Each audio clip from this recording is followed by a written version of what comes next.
guys, welcome to Better Bachelor. This is Joker with a face for radio and a voice for print. You know, when we get involved in a relationship, we many of us are here, or at least are second guessing relationships because we've been really hurt in the past. And in many cases, we feel like, you know what, going out and dating is not worth it. The challenge to find the right person that's not going to kind of, in the end, dump us in the mud is really, while I'd still, and again, some of us think this way, not all of us, while I'd still maybe like a relationship, how much effort do I want to put into this? It hasn't turned out well. And we're having a hard time because society is changing and the dating rules have changed, and kind of women in general are changing a little bit, I think. If you look at, I'm going to be putting out a video after this one, and so watch that one next. I'll try to upload them both at the same time. But it's about how women are selecting guys and why online dating has become so popular to where people aren't really even meeting in person anymore. And the choices that they're choosing are only literally the top couple of percent of men. And so many of us say, you know, how do we change this? How do we fix this? Or how do I navigate through this if I do want to date? And I think the way that we can make something happen is by not making something happen. In other words, if we need to kind of bring things back to the playground and bring things back to an area where we feel that we have a little bit more understanding and control and can navigate dating, we need to get it back to where it brings us not necessarily an advantage, but back on even par. I'm gonna link a couple of stories here, and I want to talk about them. But we're going to get to the point of dating and not dating here in a moment. But everything I'm going to read you here is relevant, and it's not going to seem like that way at first. And maybe this is me kind of going off on a tangent. But I was reading these stories, and one linked to another, and I did a little digging, and it reminds me of dating now today. And don't ask me how my brain connects the two. It doesn't necessarily make sense. But it will in the end. At least I hope it will. So let me record this, and you'll see what I'm talking about. So from the Chicago Sun-Times, and this is from a couple of weeks ago, the mayor, this woman here in the blue, she went out to get her hair cut, and she said she needed to get it done. But in the same token, she had told everybody to not go out and to stay locked down and to stay isolated. Don't go out.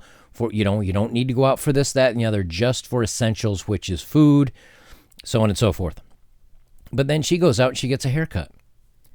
And her quote was, "I'm the public face of this city," she said, looking somewhat taken aback. "I'm on national media, and I'm out in the public eye." The mayor also pointed out that the woman who cut her hair wore gloves and a mask. "I'm practicing what I'm preaching." So I don't know what all those talking heads that advise us to stay home are doing about their beards, mustaches, and manes. I don't care.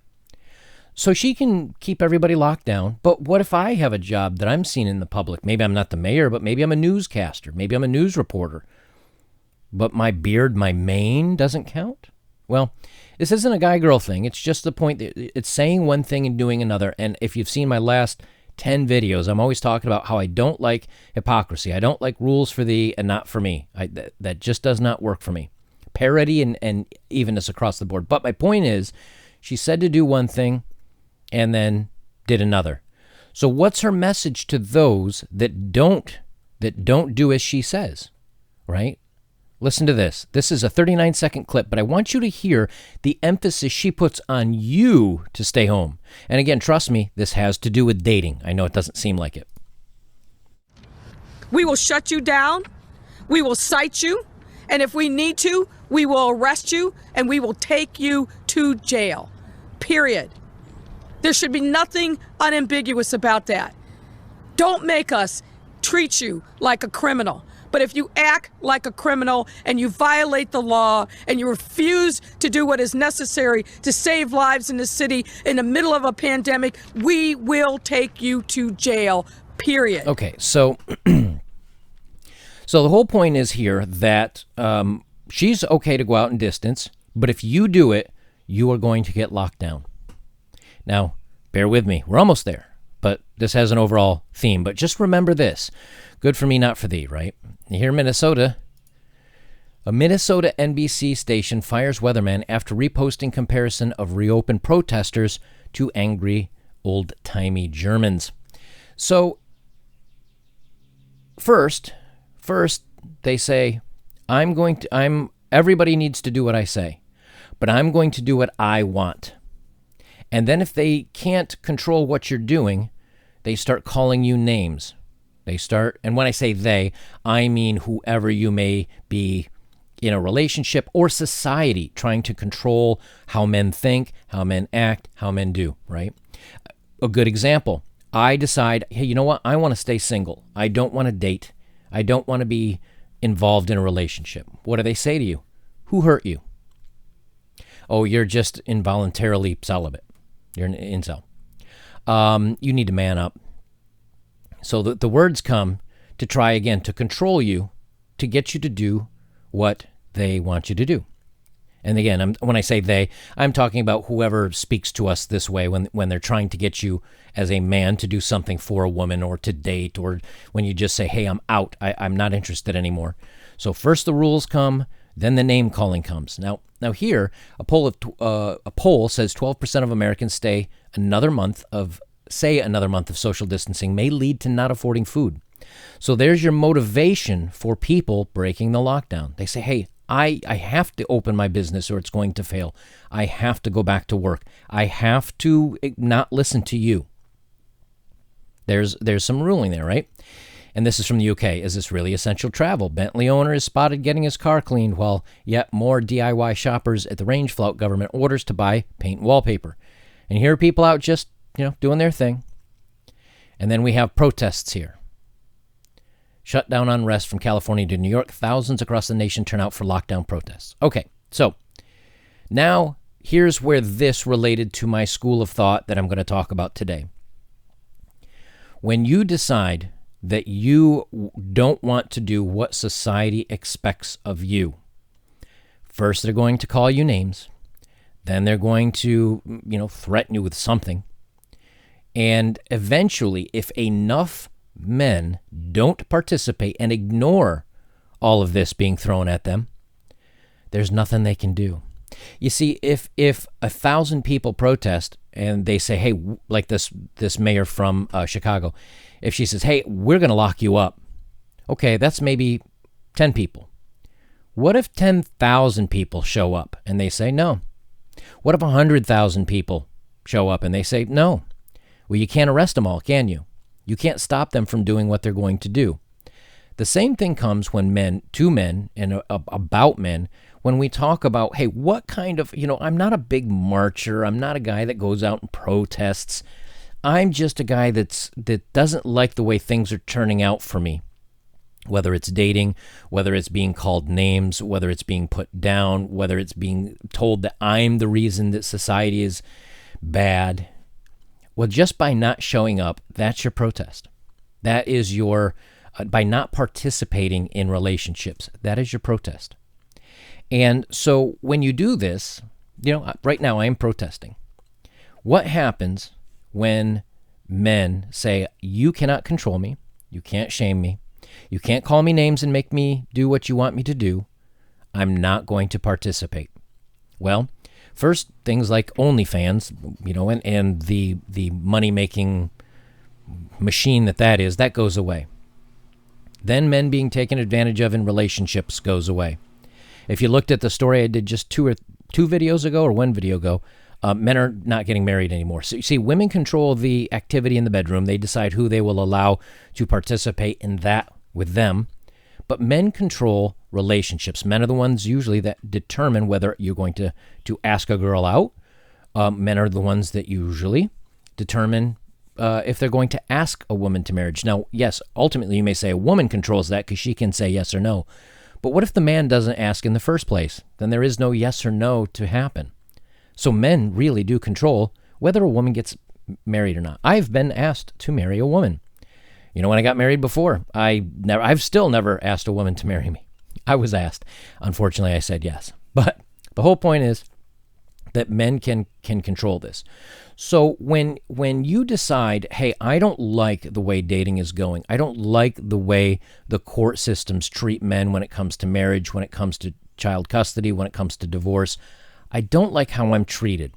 When it comes to dating, and you say that, women are now, women are not kind of keeping to their word when you say, hey, I want a relationship, and here's the expectations of a normal relationship, and it fails, or she leaves, or you catch her, texting some other guy behind your back, and if you say, hey, I don't like the way society is doing dating right now, and I don't like the way that people are accepting the rules to relationships right now, I'm out. What you're doing is you're taking control of the situation. Now, maybe it's only a hair, maybe it's only just a whisper.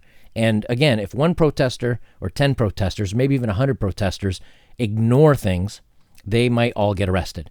But if 1 million show up or 100,000 show up, you can't arrest them all. The same thing goes with men and relationships. If you are unhappy with the way that your relationships turned out, if you are unhappy the way men are portrayed in media today, the way that we're always shown as being dummies in a commercial and the strong, smart, successful wife comes in, corrects it, or the woman comes in. Well, if you don't like the portrayals that kind of society is doing, the only way you can do is say, you know what, I've had enough. I'm not going to give your company money.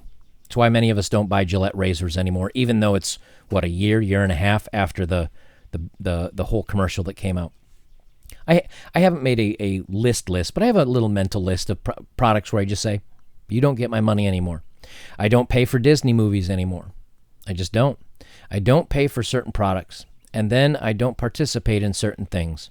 And then I'm not going to date when I don't like the way that relationships and the way men are treated in them.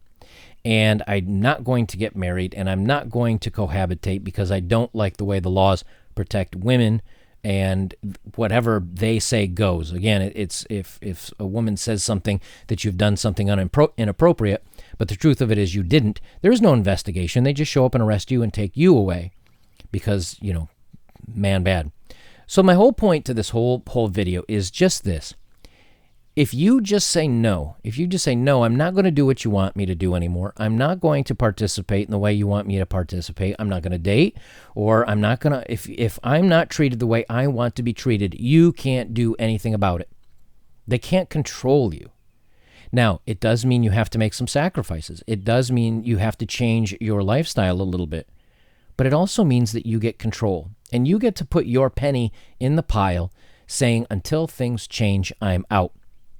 And if more men do this, it's just like here when again, more and more people show up, eventually too many people will just say, you know what, I'm going to ignore the government. I'm going to ignore these rules that you've put in place.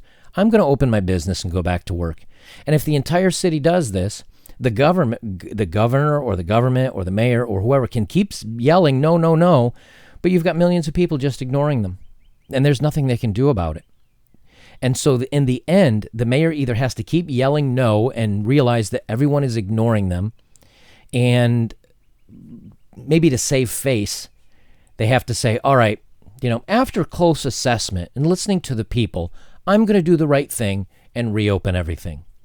And the people go, yeah, good for you. Too little, too late, but good for you. Well, it's the same thing when it comes to the marriage rates being at an all-time low, lowest in recorded history. When men are not participating in dating, when men are not going out and getting college educated and getting these more expensive or better paying jobs, I should say, so they can buy the big home for the family and have kids and buy the fancy car to impress a woman. When the guys just say, you know what, I'm gonna make good money, I'm gonna live comfortably, and whatever else I make, I'm just gonna put in the bank so I can retire early. Maybe I'll be living in Southeast Asia when I'm 45. When you do that, the economy hurts. The economy pays for it. Women that want families pay for it. And what I mean by pay for it is that I cannot change the way that men are viewed in society, because if I say anything, I am my skin color and my age, and I'm part of the patriarchy. I have no control. And then I'm called names and I'm shamed out and everything else. And they say, well, you're just scared of losing power. It has nothing to do with that. A 14-year-old boy doesn't have anything to do with any patriarchies and any power schemes. He's just trying to make his way through school. Yet, when somebody says man bad and so on, well, he's also a young man, and he feels He feels that societal pressure. He feels that angst against him. He's done nothing wrong. So until we fix these things, until we find a way to correct them to where we feel as guys comfortable and okay with how we're being treated, it's not about marches. It's not about protests, because women march and they have their protests and everything like that. It's about not participating in things that don't serve you, that don't do well for you. And again, that's keeping your money and not spending it on junk and not spending it on big purchases that might be for a family or, I don't know about you, but I'm not dating, so I don't need a fancy car or sports. Now, I do have a motorcycle, but that's for my fun. But I don't need a fancy vehicle to go out and show the world or make to impress some girl. I don't need a big house. I'm living in a 2005 school bus that I'm converting into a 30-foot, or actually a 38-foot RV. I'm going to be driving that around the country. But all my money that I make is just sitting in the bank, other than purchasing a little bit of wood and some batteries. Because that's my way of saying, you know what, I'm not going to live by your rules anymore. And I don't like the rules you've set. And until you change them, I'm out.